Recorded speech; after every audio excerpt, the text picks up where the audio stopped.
বিশ্বব্যাপী রমজান সিয়াম সাধনা শুরু হয়েছে। গোটা দুনিয়ার একটি রেওয়াজ হলো রমজান আসার সাথে সাথে দ্রব্যমূল্য কমে যায়, সব জায়গায় ইমানের পরিবেশ তৈরি হয়। আমরা বাংলাদেশে দীর্ঘদিন ধরে লক্ষ্য করছি রমজান আসার সাথে সাথেই কতিপয় অসাধু ব্যবসায়ীর চক্রান্তে সরকারি পৃষ্ঠপোষকতা যেখানে থাকে, দ্রব্যমূল্যের সীমাহীন ঊর্ধ্বগতি।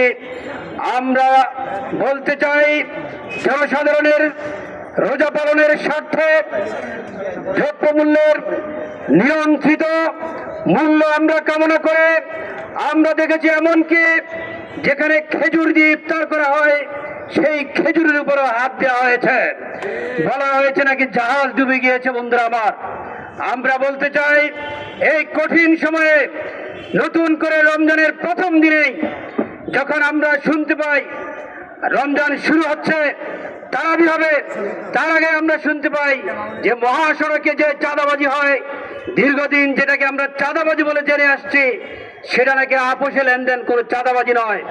বন্ধুরা আমার, আমরা তীব্র নিন্দা জানাচ্ছি এবং নবগঠিত সরকারকে জনগণের পাস বোঝার জন্য আহ্বান করছে।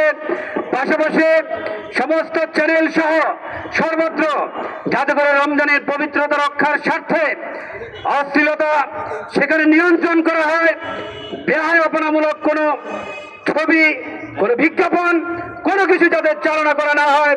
রমজানের এতটুকু পবিত্রতা আমরা আশা করতেই পারি, যেখানে বলা হয়েছে মহানবীর ন্যায় পরায়ণতার আলোকে দেশ চালাবেন।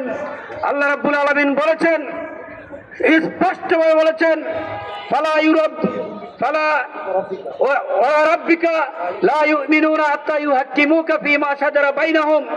বন্ধুরা আমার, ওই লোকদের কোনো ঈমান নাই যারা মহানবীর দেওয়া ফয়সালা মতো ফয়সালাকে যারা মানে না।